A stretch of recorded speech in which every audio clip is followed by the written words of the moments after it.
Assalamualaikum warahmatullahi wabarakatuh. Alhamdulillah kita bisa berjumpa lagi pada pembelajaran hari ini. Nah, dalam pertemuan hari ini kita akan membahas cerita fantasi. Pada pertemuan sebelumnya kita sudah membahas mengenai cerita fantasi. Pada hari ini kita akan mengulang kembali dari pengertian sampai struktur. Nah, kalian pernah membaca atau menonton mengenai Harry Potter, Doraemon, atau Aladdin? Pasti sudah kan? Nah, dari contoh ketiga ini termasuk ke dalam cerita fantasi karena terdapat keajaiban-keajaiban dari cerita tersebut. Nah, kita bahas dulu apa itu cerita fantasi. Cerita fantasi adalah cerita fiksi yang bergenre fiksi, yaitu dunia imajinatif yang diciptakan penulis. Nah, biasanya hal yang tidak mungkin dari cerita ini bisa menjadi mungkin. Misalnya orang yang tidak bisa terbang dari si penulis diceritakan menjadi bisa terbang misalnya. Nah, dalam cerita fantasi ini, si penulis bisa menghayal lebih bebas lagi ya. Selanjutnya, ciri umum cerita fantasi yang pertama yaitu ada keajaiban atau keanehan ataupun kemisteriusan.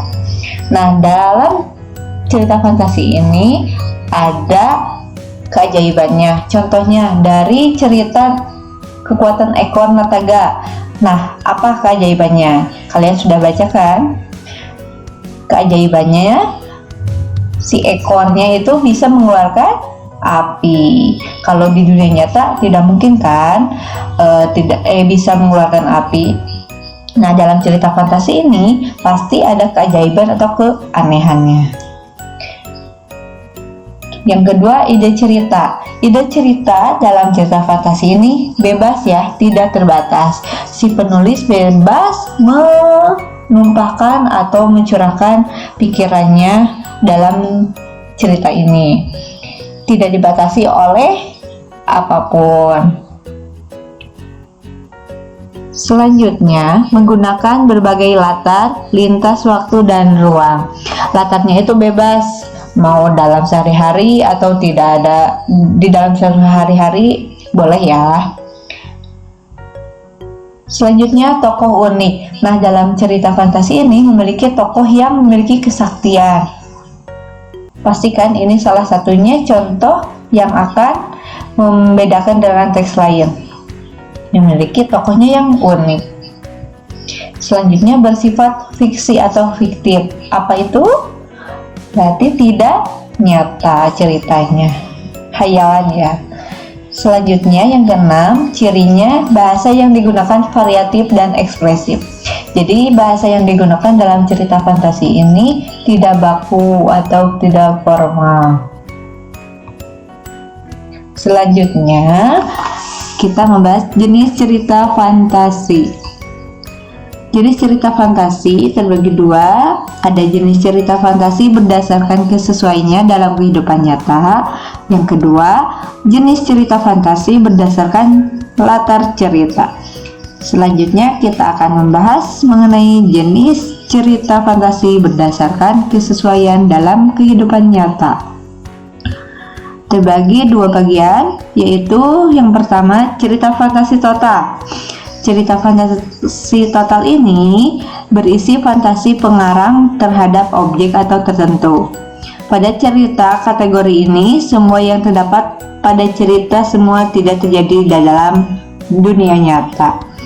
Nah, jadi cerita fantasi total ini semuanya itu tidak ada di dalam dunia nyata. Yang kedua, cerita fantasi irisan, yaitu cerita fantasi yang mengungkapkan fantasi tetapi masih menggunakan nama-nama dalam kehidupan nyata, menggunakan nama tempat yang ada dalam dunia nyata atau peristiwa pernah terjadi di dunia nyata. Nah, kebalikan dari fantasi total ya. Kalau fantasi total, nama tempatnya itu tidak menggunakan yang ada di dunia nyata. Selanjutnya, jenis cerita fantasi berdasarkan latar cerita. Yang pertama, latar waktu sejaman, yaitu latar yang digunakan satu masa. Bisa menggunakan latar masa kini, masa lampau, atau masa yang akan datang, atau futuristik. Yang kedua, latar lintas waktu, yaitu berarti ceritanya itu menggunakan dua latar waktu yang berbeda, misalnya menggabungkan masa kini sama masa zaman lalu atau masa prasejarah. Selanjutnya, bacalah bagian cerita fantasi berikut ini. Ada pada buku paket halaman 45.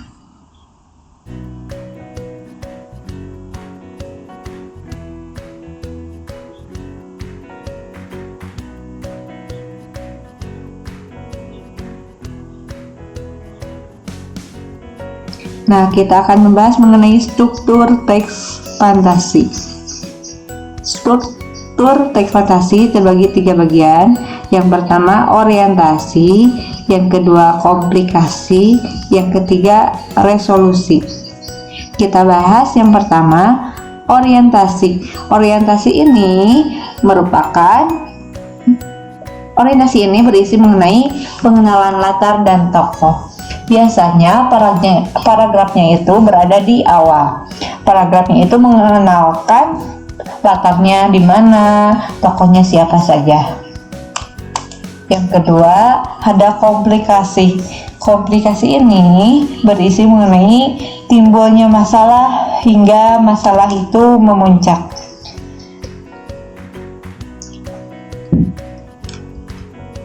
Yang ketiga, ada orientasi. Orientasi ini berisi mengenai penyelesaian masalah. Sesudah masalahnya memuncak, masalahnya itu pasti selesaikan dalam paragraf yang terakhir. Selanjutnya, kebahasaan teks cerita fantasi. Yang pertama, kata ganti orang, kata pencerapan panca indera. Selanjutnya, kata bermakna kias dan bermakna khusus. Selanjutnya, kata sambung urutan waktu, ungkapan keterkejutan, dialog atau kalimat langsung. Yang pertama, menggunakan cirinya kata ganti.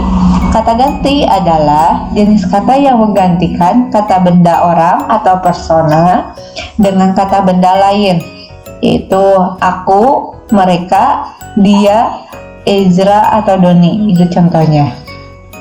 Penggunaan kata ganti dalam cerita fantasi adalah kata ganti orang pertama, yaitu orang pertama itu aku atau saya. Dan kata ganti orang ketiga itu mereka atau nama orangnya. Nah, kita bahas kata ganti orang. Kata ganti orang pertama itu bisa saya, aku, atau daku. Kalau jamaknya, kita, kami. Kata ganti orang kedua, kalau tunggal bisa kamu, anda, atau kau. Kalau dalam kata orang ganti kedua dalam jamak, bisa kalian atau kamu sekalian. Kata ganti orang ketiga, kalau tunggal bisa ia, dia, beliau. Jamak bisa mereka.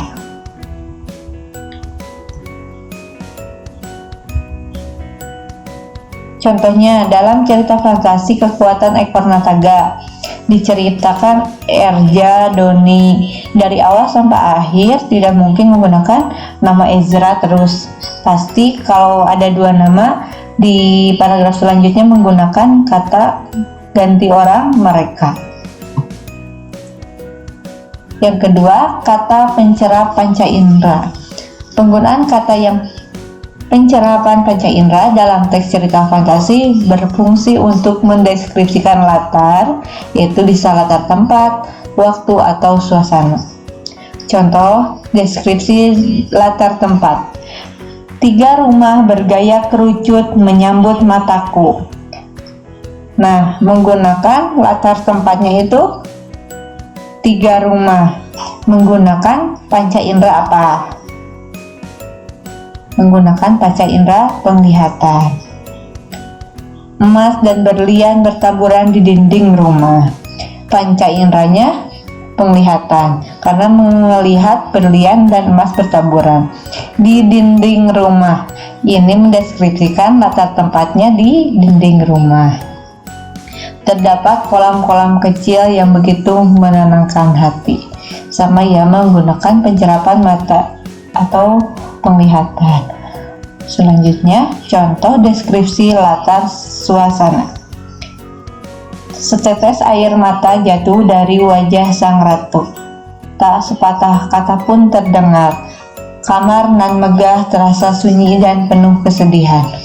Dari kata setetes air mata jatuh dari wajah ratu, berarti menggunakan latar suasana.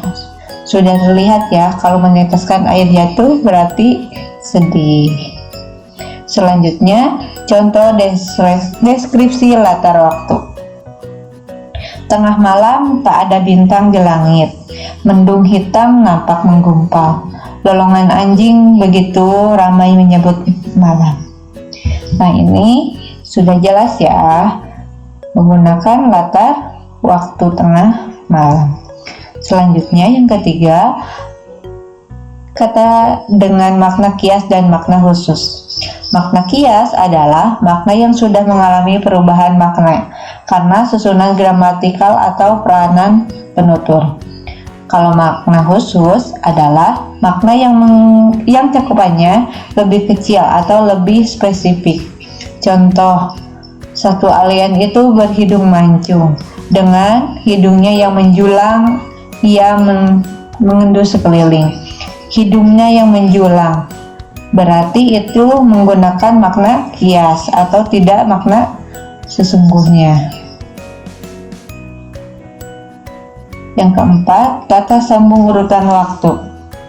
Kata sambung urutan waktu bisa dengan kata setelah itu, kemudian, sementara itu, bersamaan dengan itu, tiba-tiba, ketika, sebelum, dan sebagainya.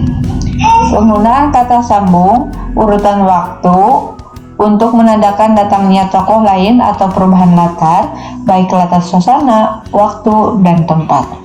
Contohnya, setelah buku terbuka, aku terseret kepada masa lampau. Menggunakan kata sambung urutan waktu setelah. Selanjutnya, contohnya, 2 tahun kemudian, Partha telah sampai ke planet Mars dan bertemu dengan Tatao. Menggunakan kata sambung urutan waktu kemudian. Selanjutnya, contohnya, akhirnya Partha dapat menyelamatkan diri dari terkaman raksasa. Kalimat ini menggunakan kata sambung urutan waktu akhirnya. Yang kelima, kata ungkapan keterkejutan. Penggunaan kata atau ungkapan keterkejutan berfungsi untuk menggerakkan cerita atau memulai masalah. Contohnya, tiba-tiba seorang alien yang berukuran lebih besar datang. Kata tiba-tiba itu mengungkapkan ungkapan keterkejutan. Selanjutnya, tanpa diduga buku terjatuh dan halaman terbuka menyeret Nabila pada dunia lain. Tanpa diduga itu merupakan kata ungkapan keterkejutan. Selanjutnya, di tengah kebahagiaan datanglah musibah itu. Nah, itu termasuk ke kata ungkapan keterkejutan. Yang keenam, penggunaan dialog atau kalimat langsung. Dialog dalam cerita fantasi merupakan kalimat percakapan antar tokoh yang ada dalam cerita. Biasanya kalimat dialog berbentuk kalimat langsung. Jadi kalimat langsung itu kalimat yang dituturkan langsung oleh penuturnya atau pembicaranya. Contohnya, raksasa itu mengejar kita. teriak Pona kalang kabut. Aku ternganga-terdengar mendengar perkataan Pona. Aku segera berlari. "Hei, keluar kau, jangan bersembunyi!" teriak Nano. Nah, dari contoh kedua itu merupakan kalimat langsung, kalimat yang diucapkan langsung dari penutur. Nah, setelah membahas materi